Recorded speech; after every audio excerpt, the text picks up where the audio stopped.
What is up, everybody? Welcome on in. It's your host, Andrew Cooper, along with Iggy Gilbert. And boy, do we got a lot to talk to you guys about. We're going to try to get through every single game that happened yesterday in under a half hour or around a half hour. We'll see. And we'll talk about all the things that we saw, we liked, we didn't like, the snaps, all the information that you need to make things happen in your fantasy football leagues. And let me tell you, 2 weeks of data is double the data, right? Now we've got some actual trends. Potentially, I mean, 3 weeks is when you can really see trends, right? 2 out of 3 games it feels nice compared to just was this week the week, was last week what they're going with what they want to do. It's hard to say. But we're going to tell you there's definitely some guys that have 2 bad weeks, some guys that have 2 good weeks, and we're going to hit you with all of it. Iggy, you ready to rock and roll, my dude?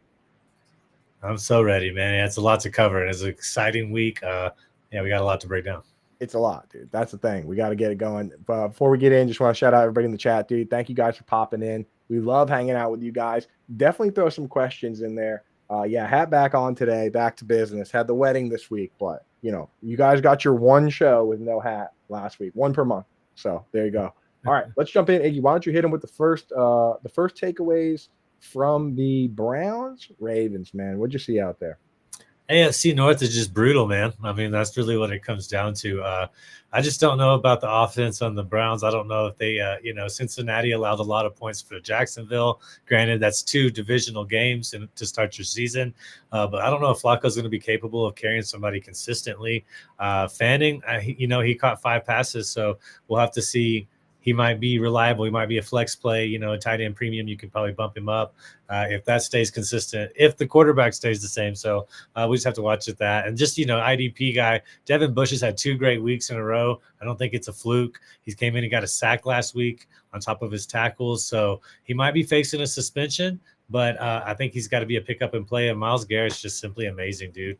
It doesn't matter that he's played with a negative play script. He just keeps getting sacks. Yeah, so he's a monster out there. I will say, as long as Flacco's the quarterback, you can potentially have 4 of these guys all kind of getting peppered with targets, right? It's Tillman and Judy play the most snaps. They run the most routes.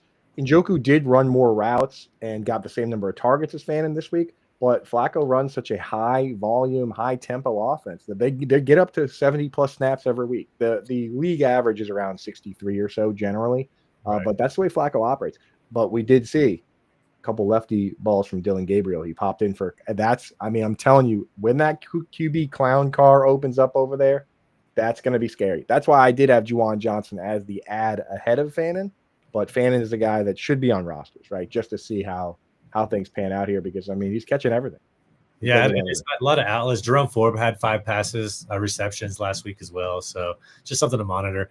I do want to mention on the last thing on the Brown side, Quinshon Judkins came out and he played a limited snap share, but virtually all of the snaps he was out there, he was getting the ball. So he probably, in my opinion, based on what I saw, probably going to take over as the early down back, but Jerome Ford and Dylan Sampson will probably retain some of that pass work.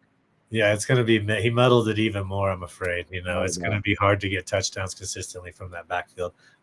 Just real quick on the Ravens, they are who we thought we were, who we thought they were. Lamar Jackson, he's like the Nikola Jokic of the NFL, man. He's so good that he can't. His best season, he doesn't get the MVP. He just keeps rolling like nothing happened. He's spreading the ball around just like Nikola Jokic. People getting Hopkins getting touchdown pass in 2 weeks on two receptions, and he's so magnificent to watch and just enjoy. And of course you're starting him, no question. But he's too good. That's the problem, right? This team sometimes too good. Like last week, just Derrick Henry running over everybody. I do worry about Mark Andrews. I mean, he still ran a bunch of routes, right? He ran 26 routes, which was Zay Flowers ran 29. Rashad Bateman ran 25, but 3 targets, only caught 1. He had the touchdown punched out of his hands. Like he had a touchdown this week, and that would have changed how we viewed him a little bit. But this is not a guy I trust, especially in PPR leagues. So we're going to be moving him down for sure. Next game here, I'll kick it off. This is the Dolphins-Patriots game. Look, Patriots are back, dude. That's all I got to say about this game. I mean, the Dolphins definitely a good get-right team. I think Mike McDaniel could potentially be getting fired soon. He is not calling a good game. He's not he's having terrible press conferences, man. He won't even answer questions. He's like, yeah, dude, you can't be losing the game. Right? It's like, dude, we know that. Like, can you please just say anything? Good news from a fantasy perspective on the Dolphins side is that no one really gets the ball except Hill, Waddle, Devon Achane, right? Yeah. Like they got all the touches. We'll see what happens when Darren Waller gets back, but at least it's highly consolidated. So with those guys, at least you know they're going to get the looks. It's not like it's a bad team and they're spreading the ball around. It's a good team. It's a bad team, and the few guys are getting all the looks. So, uh, not much to be said about the Dolphins. On the Patriots side, it was spread out a little bit more. Kayshon Boutte led in routes run, but Diggs was kind of right behind him. Diggs and Matt Collins both were. Diggs got more targets this week. Diggs is still the guy to own. We know we were kind of adding Boutte. He caught the touchdown pass, but he's the guy to own. Ramondre Stevenson looked great. I will say that, again, it's against the Dolphins, but he was getting more touches in all phases, including pass downs, which we thought Trayvon Henderson would get those down. So Stevenson's a guy you can start. Henderson, do not drop. Hold on to him. Let's see if he can carve out a role. It's a rookie, he does have explosive, plays at times when he's out there. So we're going to hold on to him. One concerning stat from the Patriots is Hunter Henry now 2 weeks in a row has been asked to block on more than 15% of his pass plays. Last week, it wasn't that big of a problem. This week, it was because they didn't throw a ton. So Hunter Henry, if this continues, I mean, there's only since I've been doing this, there's only been 3 guys that blocked on more than 15% of their pass plays for the season and finished top 5. It was Gronk one year. It was George Kittle in 2016. And then it was Julius Thomas in 2013. Julian Right? Thomas. And that was the year Peyton Manning threw 55 touchdown passes. So pretty scary, man. Pretty scary. IDP front, I mean, Milton Williams looks good, huh? Getting Yeah, up that there. defensive line revamp is great. That's why Spillane missed a few tackles, and then they're taking away tackles from him too. So yeah, that they put all their stock in that defensive line. It's a great strategy. Yeah, I see the chat popping off in here. We'll do our best to answer some questions. On this one, we're just trying to hit as much usage as we can on these. Andrews, I mean, he's out there. They don't need him. They don't need him. And it doesn't seem like Lamar Jackson trusts him. So might be a reason to stash Isaiah Likely in the IR spot if you can, just to see if maybe he's going to come out and be the guy. Who should I pick up to replace Burrow? Definitely right now, Daniel Jones. Daniel Jones, because he's running the ball. And with mobile quarterbacks, you got to realize they can literally be terrible at throwing the ball as long as they're willing to run 5-6 times a game. Every quarterback that's run the ball 5 times a game and has played 16 games over the last decade has finished top 10 in fantasy. Every one of them. And we're talking about bad quarterbacks. Daniel Jones was a bad quarterback throwing the football one year, finished QB7, right? Justin Fields finished QB7, and then they traded him. You know what I mean? It's like we've seen guys like Tyrod Taylor, Marcus Mariota. Like if you're willing to run, that's all that matters. So such an advantage. Yeah. Next game here, Iggy. What did you see in the Bears-Lions game? Yeah, man. Just complete domination, but starting with the Bears. I'm beginning. Kalen Williams. I don't know if he's going to be a great project or not. It seems as soon as they get past their game script that he starts to falter. The scripted plays at the beginning of the game. Right. DJ Moore only had 4 receptions. I don't have the yardage in front of me, but he's getting phased out by Romeo right now, and Caleb Williams. Not really looking his way. He's not if it's his first option, he's not looking over there at times. So be leery of DJ Moore. Try to come off of him maybe if you can get something better. And then for me, it's there's so much hype about Ben Johnson, but we forget that Jared Goff is good. Amon-Ra St. Brown is good. These Gibbs is good. Montgomery is good. Laporta can be good. It's just Williams. His stat line's insane. It's just typical stat line. Over 100 yards, 3 catches, 1 touchdown. It's just what he does. And I just think the Lions, it kind of goes back to, they had a bad week 1, but maybe Green Bay is better than a lot of people anticipated, and they just had a bad start to the season because their offense looked absolutely humming. And if they keep that up, they're going to be, pretty difficult to say no to your roster. And maybe this Bears defense is bad because, J.J. McCarthy came back and beat them last week, and then he looked pretty bad. We're going to get to that game, but so that could be the case. It's worth mentioning Sam Laporta last week had really good deployment when they were playing from behind. This week, when they were kind of playing from ahead, he was asked to stay in line a little more, block a little more. So you're going to start him in this environment regardless. So there's really nothing you can do about that. I just figured I'd mention that to people out there. Caleb Williams, man. like you said last week, he was 9 of 9 to start the game. So the game scripts are good for Ben Johnson. He's got to learn how to adjust. This Bengals Jaguars game, you got to go right to the big story first, right? Joe Burrow, turf toe surgery, about expected to miss 3 months. And I will say that it's up to you whether you want to go in and grab Jake Browning. But like last year, he was okay. Like last year, he got into pace and was kind of averaging like 20 points a game in fantasy. So he's definitely a guy that you could pretend. If you have Burrow, he's a guy, and Jay and like Daniel Jones already rostered. This is a guy that you probably got to grab in every super flex league. Super flex league, yeah. Fields is probably going to be down.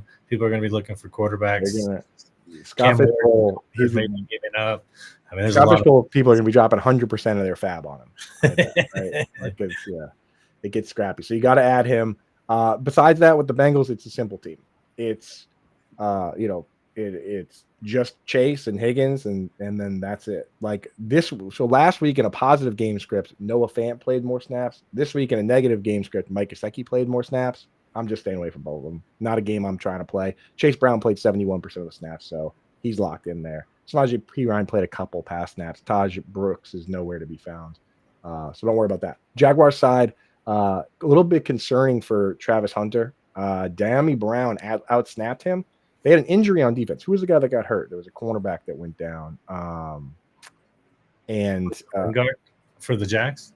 No, it wasn't Wingard. He's a safety. It was one of the Jags corners went down, and that saw Travis Hunter play a lot more snaps on defense, and he kind of played a little bit less on offense. That's what I saw when I rewatched the game this morning. Was now I gotta find out who it is because it's gonna bother.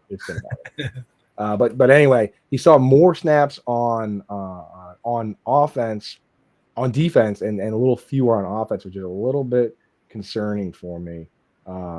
It was Brian Thomas Jr. He had opportunities, had drops. He didn't. Yeah. People are panicking on him. I would say, do not. Don't panic. Yeah, buy him up, dude. He's going to be a focal point. It was Jarian Jones. Jarian Jones was the guy that he had suffered a back injury and left. So I'm not going to go out and add Diami Brown, but it makes Travis Hunter tough to start. And Brenton Strange, I moved him up because of the matchup. This isn't really a guy that I really love and trust.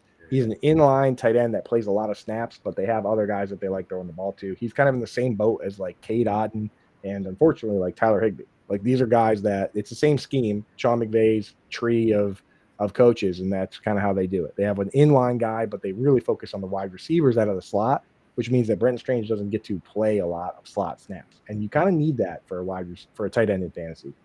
Travis Etienne dominated snaps, 47 for him. Bashal Tootin only played 18, but it felt like a lot more because every time he was in the game, he was getting the ball. Right? It's like impactful too. Right. And teams are gonna, but that's the thing. I always wonder why like offenses do this sometimes, because like if you're a defensive coach and a guy plays only 18 snaps, but he gets 8 carries and 2 targets. So of his 18 snaps, he got the ball 10 times. Don't you just coach up your defense and say, hey, whenever that guy's in the game, he's probably there's more than 50% chance he's getting the ball. So let's just key on that guy. It blows my mind that teams do that sometimes with the tight ends too, where they rotate the tight ends and one only plays on rundowns, one only plays on pass downs. Like, you're showing your hand. You're showing your hand. The Belichick talked about that with Tyler Higbee and Gerald Everett years back in the Super Bowl. He's like, we knew who was going to be playing what snaps. So it's I don't know. A lot of football is saying though, I know what you're doing, you know what I'm doing, and I'm going to beat you at what I do. It's going to be better. Yeah, that's true. Everyone knows everyone's playbooks. All right, next one here. Giants Cowboys. What'd you see? Man, I saw 93 pass attempts. We may not see that many for the rest of the season. Due to that, the running backs you may not think do well. I'm not a big Scatabo fan, but he outcarried the rest of the team. He had 11 carries. The rest of the team combined had 10, and that includes whatever Jackson Dart was doing out there in the pressure situation of the game. I'll never understand. I don't understand Brian Daboll. I don't think he's very wise, but from a fantasy football production game, this was amazing. Neighbors, yep, you're happy with him. Wan'Dale Robinson, I think he might be the steal of this season. He was the number 1 draft pick by Brian Daboll whenever he came in. It was his first draft pick, and it's he targeted him a lot. They involved him a lot. Russ obviously still has a great deep ball. I mean, it seems like every one of them was on point just about. His career best. I think Russ is still dangerous from a fantasy perspective. I mean, he in several of my best balls, he was the quarterback that ended up starting this week, and I don't think that's just going to be a fluke because their defense is terrible. I don't know that they're going to be able to stop much defensively. It's just questions like whether Brian Daboll is going to put in Dart to kind of save his coaching, for save him to be the coach for the Giants. I don't think he's above doing something like that, but Russell Wilson's going to be good. And it's like two viable wide receivers. I think Wan'Dale's going to keep receiving at least 5 or 6 receptions every game. So I like him going forward. And then the Cowboys, Javonte Williams is good, man. 18 carries, 97 yards, 1 touchdown. Very involved with their game. We were worried about that offensive line once they had injuries in the preseason or in training camp. But Williams is holding up. He might be finally healthy past that. Dak, 52 pass attempts. That's insane. 361 yards, 2 touchdowns. CeeDee Lamb looked good. George Pickens was targeted more, only had 5 receptions, but he was targeted more than that as well. And CeeDee Lamb he's pretty much matchup proof. You're always going to put him. Ferguson, though, your guy, 9 receptions, 78 yards. We'll have to see. Shoemaker was in there some, didn't get any receptions. If Ferguson stays healthy, if he's available, like if you have Andrews and Ferguson for some reason is available in your league, like a 1 tight end, 10-team, 12-team league, go scoop him up. He could be good going forward. I think Dak has faith in him in certain situations in the pass game. Right. The real question was Ferguson versus George Pickens. And as of now, Ferguson's getting more targets than Pickens because it's very difficult for 3 guys on the same team to all get 100 targets. But it's been highly consolidated, and Ferg has been operating ahead. So for the time being, he's a guy you can definitely use, especially in full PPR. He's not super fast, so it's not the best like standard league play, but definitely a guy you can utilize out there. And I will say, like, this Cowboys defense, they were missing Deron Bland. Trayvon Diggs is still working his way back from injury. That's why we were smashing Malik Neighbors and DFS and everything. It's not always going to be that easy, but, I mean, these teams will play again. So hopefully Russ can hold it down. And Wan'Dale Robinson, I mean, how many targets does the guy have to get before we just, start slotting him into lineups, dude? 8 targets week 1, 10 this week. He's going to be a PPR guy, no question. Bills at Jets here. I'll start on the Jets side. Justin Fields in concussion protocol. There was no Josh Reynolds, so they had to use Allen Lazard. Allen Lazard was a healthy scratch in week 1. It really, for me, is just Garrett Wilson and Breece Hall that you're using. That's it. Breece Hall got more work this week when the game mattered.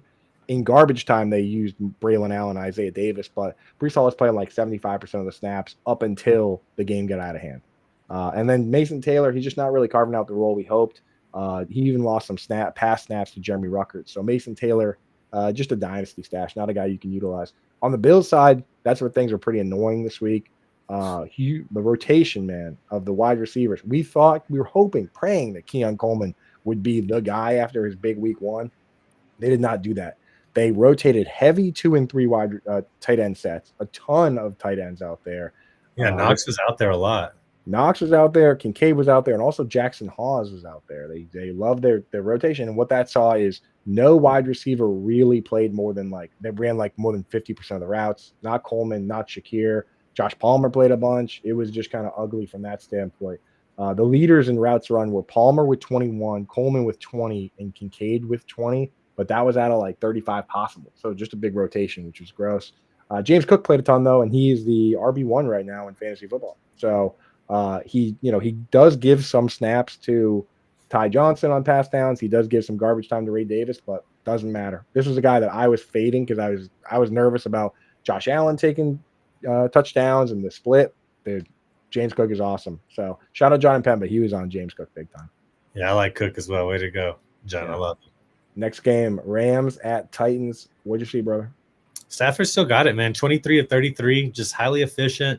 Utilized his wide receiver as well. 298 yards on those 23 completions as well. If you're going to get in a 6-point per passing touchdown league, I still like Stafford. Maybe he's floating around. He was a very late draft pick, so if he's out there lurking around, don't take a look at him. Kyron Williams, 17 rushing attempts, 66 yards. I feel like the Titans have an underrated defense. So the Rams actually played really well despite that. Of course, their defense dominated Cam Ward on the other side of the ball. I don't know what to think about Cam Ward in that offense, but Right. Chig, he's had 2 solid weeks from a floor standpoint, way better than Mark Andrews. Once again, if he's out there, maybe go take a look at him because he does get several looks from Ward currently. Pollard's really the only reliable starter in there. Calvin Ridley, I played him in my one and done this week. He didn't have a bad week, but I just don't think the Titans can sustain drives to really get a pure wide receiver one enough volume to keep going. So that's something I'm worried about. And on the IDP side, man, Amani Hooker, very underrated safety, probably available in several leagues out there.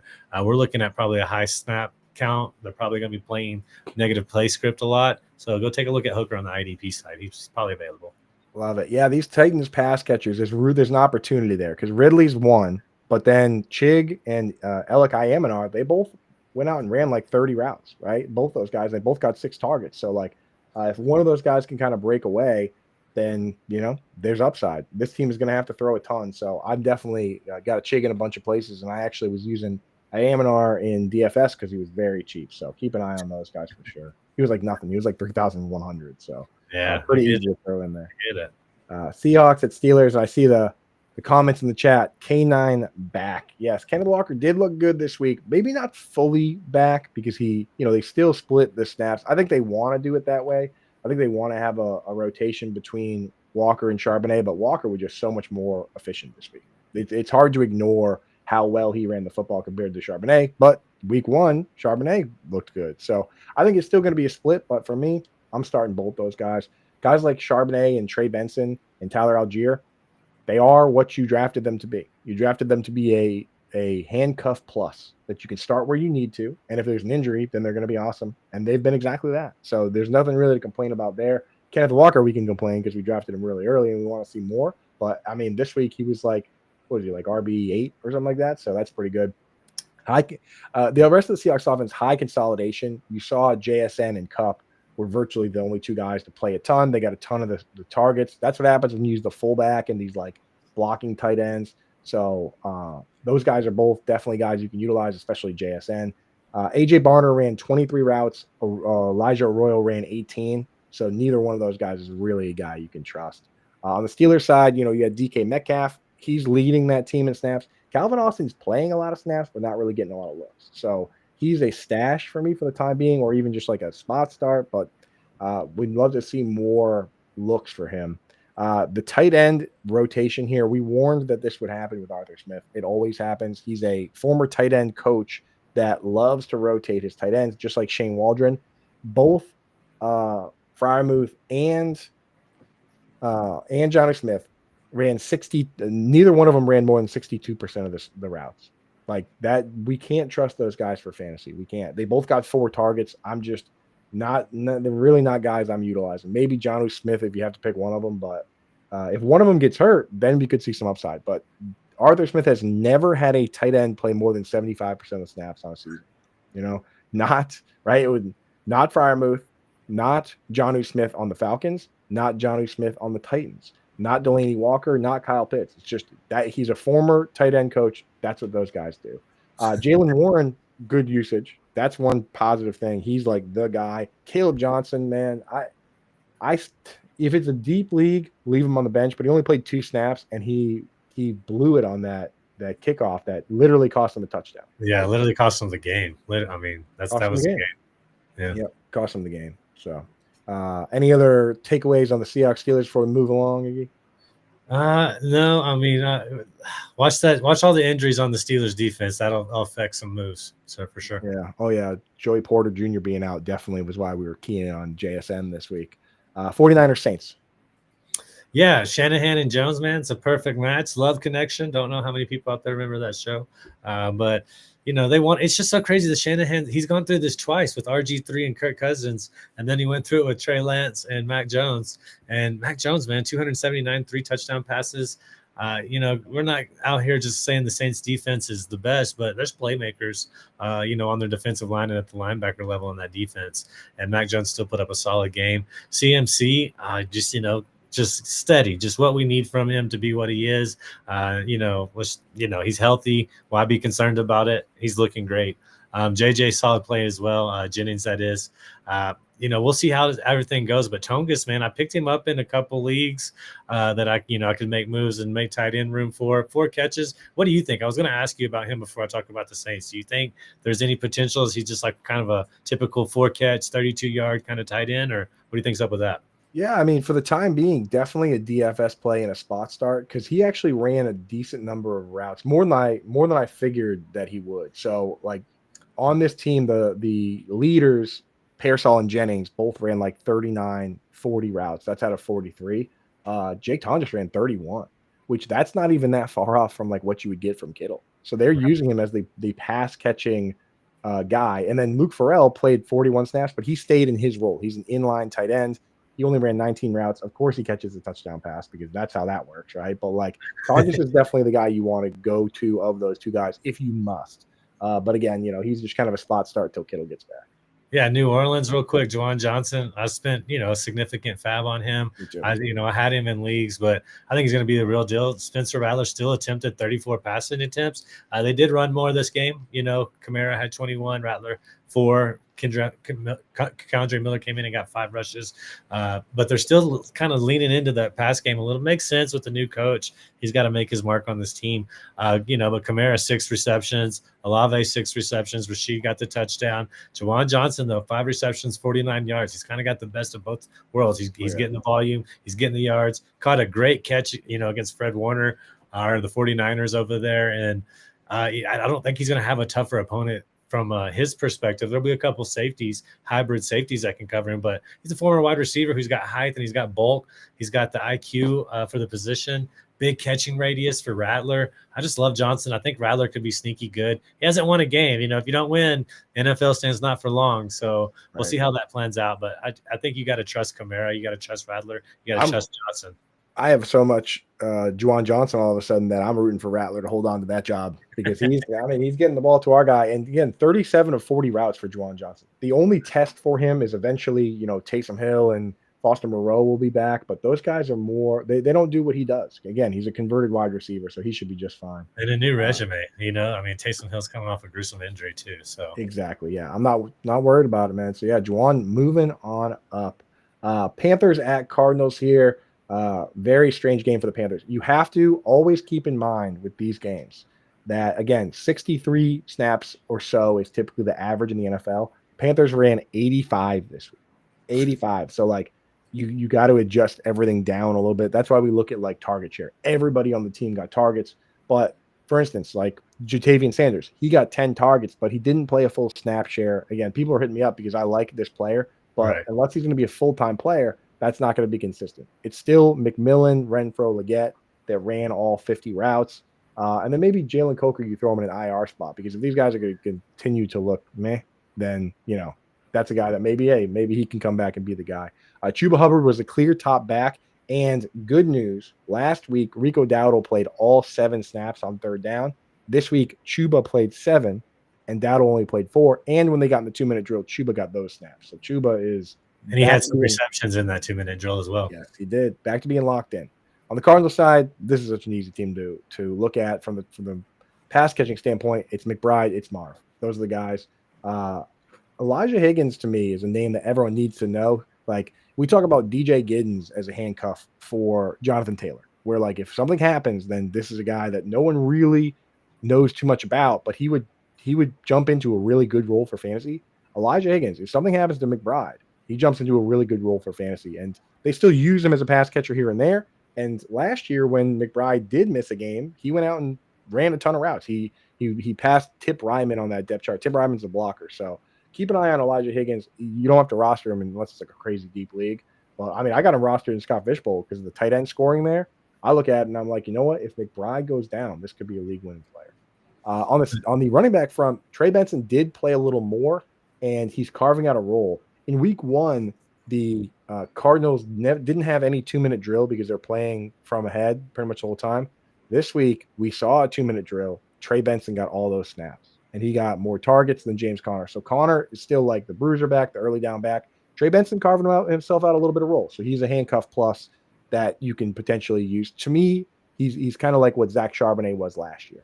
Like he gets a few pass plays, if anything happens to the starter, a guy who is injury prone, both Kenneth Walker and James Conner, every year of their career, they've missed at least one game.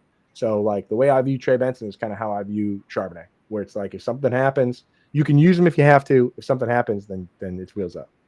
Yeah, unfortunately, injury football, 100% injury rate. That's just how it goes. That's how it goes, Real man. quick on the Broncos, yeah, Bo Nix had a bounce back game. He got the yards rushing, he got the yards passing. Put Franklin, wide receiver, Broncos. You put him on your waiver list. I was snagging him a lot in best ball. He was the most targeted player on the team, the most receptions on the team, and Bo Nix looks like he has great chemistry with him. So he is what Ingram was supposed to be, or what we thought Ingram was. You know why they have such great chemistry? Why? Because they both played together at Oregon. That's right, at Oregon. Bo Nix and Troy Franklin. So hey, you know what? Could be coming around here. Marvin Mims did score a touchdown, but again, he's kind of on the back burner for snaps, right behind him. Best ball guy, yeah. Yeah, I would love to see RJ Harvey play more, but not Robbins much, is the right? guy, man. You guys should have left him on the taxi squad. Yeah, Robbins is the guy. They love him. So. Indiana Jones, he looks great. Like I said, got away from Brian Daboll. I think that was a problem. No true wide receiver one on the team. Target spread all around, passing spread all around. JT's a great running back. As long as he gets those touchdowns, if he can get those touchdowns, he's going to possibly RB1 this year. Yeah, I think I'm really excited about Michael Pittman because, I mean, again, you faced Surtain. Did Surtain come back into that game, or did he get ruled out? Yeah, he came back, but he wasn't on Pittman a lot, and they were targeting Surtain a lot. It's the most tackles he's ever had in a game. So we'll have to monitor that because the secondary, there was 4 Broncos secondary members was the top 5 tacklers in that game. So they're targeting the secondary. Yeah. Let me jump in, do Falcons Vikings real quick. I don't know what I did with the order of this thing, Iggy, but Falcons Vikings, Mooney, London, and Pitts all played 100% they ran 100% of the routes. That's good news. They used a ton of. Here's the other good news. They used a ton of 12 personnel, which is 2 tight end sets. Yeah. And Charlie Warner played 56 snaps. That tied Drake London, but he only ran 10 routes. They basically just kept him in to block. It was a game script. They wanted that heavy bodies in there. And that's great because it highly consolidates the targets among the other guys. That's how, I mean, they didn't throw a ton, so it was like 4 or 5 targets for everybody. But when they throw more, these guys are going to run 100% of the routes. Pitts, Mooney, London, and they're going to use the blocking tight ends. That's good news. Bijan's awesome. Algier is, again, one of those handcuff plus guys that, he always gets a few touches. So worst case, you throw him in there. If something happens to Bijan, it's wheels up. Vikings look terrible. J.J. McCarthy was awful. I saw somebody pulled a stat, which is insane, that like had J.J. McCarthy just spiked every pass into the ground, he would have had a better passer rating than he did have. Yeah, that's just the way the formula goes with interceptions and bad passes. Like, that's a tough one. Tough look for him. Jalen Naylor operated as the wide receiver 2 ahead of Adam Thielen. I mean, it doesn't really matter because it's only one more game until Jordan Addison gets back. TJ Hawkinson, only 34 of 47 snaps. I don't know what's going on there, man, but like in the JJ McCarthy era, it's tough to trust TJ Hawkinson, and it's only going to get tougher when Addison gets back. So that's another guy that we're really worried about it. And that's why we had him in the fades article for the fantasy football in our draft guide. We're telling you not to take TJ Hawkinson at ADP. So hopefully you didn't. All right, wrap us up with the last one here. We'll get everybody out of here. Not bad. We're getting closer to 30 minutes, but maybe we need some bye weeks to help us out, Iggy. I think that's how we're going to get there. Yeah, we'll get there, man. Hey, like we said, there's a lot to cover this week. We don't want to shortchange you guys. That's just how it is. Passing less and still winning. I mean, it's amazing. Hurts had 101 yards against the Chiefs, and they controlled this game entirely. Saquon looked all right. A.J. Dillon getting some looks. You need to go handcuff him if you don't have him. Passing all around. A.J. Brown, don't panic. They haven't really needed him yet. He still got 5 receptions, which led the team. Of course, Devontae Smith had the most yards because of a couple big bombs. Jahan Dotson, I don't know what to think about him. Keep an eye on that. Going forward, Kansas City, man. Patrick Mahomes, he led the team in rushing. He could be quarterback 1 in rushing yards this season. It's not a joke. Pacheco, Hunt, I don't know if that's going to be enough. Wide receivers just aren't getting separation, though. Like, he's got time, but he's having to bail out of that pocket because there's just no separation on some of these passes. I mean, you saw Kelsey hit it off his arm and got picked off. That's how much separation they're getting. There's zero separation. He still looks good, though. I think Kelsey from a tight end option, he went way late. He's still like such a high floor player. He's still getting the targets.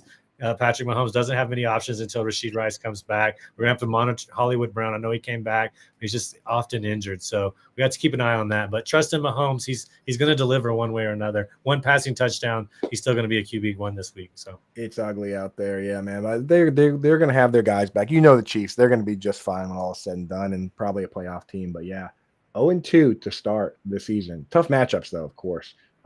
Question in the chat real quick. Ollie Gordon priority hold or just another high value cuff? I mean, he hardly even played. Devon Achane played like every snap. So you can definitely drop Ollie Gordon for guys like Troy Franklin for sure. Okay. Last thing here. Why don't we talk just real quick? What are you looking to see tonight? Monday Night Football. We have two games. We have the 7:00 game, which is going to be the Buccaneers Texans. Then we have the Howard Bender special in the middle of the damn night on the West Coast at 10 p.m., which Howard's time in Alaska, what is that? It's like 6 p.m., right? What are they? I'm in Mountain Time, so I get it always confused. I think Alaska's 3 hours behind me. I think he's so he's 1 hour behind California. Okay, so it's 2 hours. Yeah, so it's 4 hours behind me. So I think that'll be a 6 p.m. game for him. So beautiful. We got you covered, East Coast to Alaska coast. We're good, beautiful guys. For him, brutal for us East Coast dads. Okay, so what are your thoughts on the on this okay, for the Buccaneers game, I'll just hit it real quick. Godwin and Tristan Wirfs are going to be out again, so it's just going to be we're looking at Shepard. Mike Evans, Egbuka, and then Sterling Shepard in your DFS. I want to see if Kate Otten can do anything. Bucky Irving's going to be the guy. He has been the whole time. With the Texans, I want to see if anyone can emerge as the wide receiver too, or if we're just waiting for Christian Kirk to get back. I want to see if Nick Chubb can hold on to that lead job, and I think we all want to see how tough this Texans defense is actually going to be because they got a lot of good pieces, right? Yeah, I mean Nick Chubb touchdowns, not bad odds. I think he gets in against this defense. They're terrible. They're a terrible rush defense right now.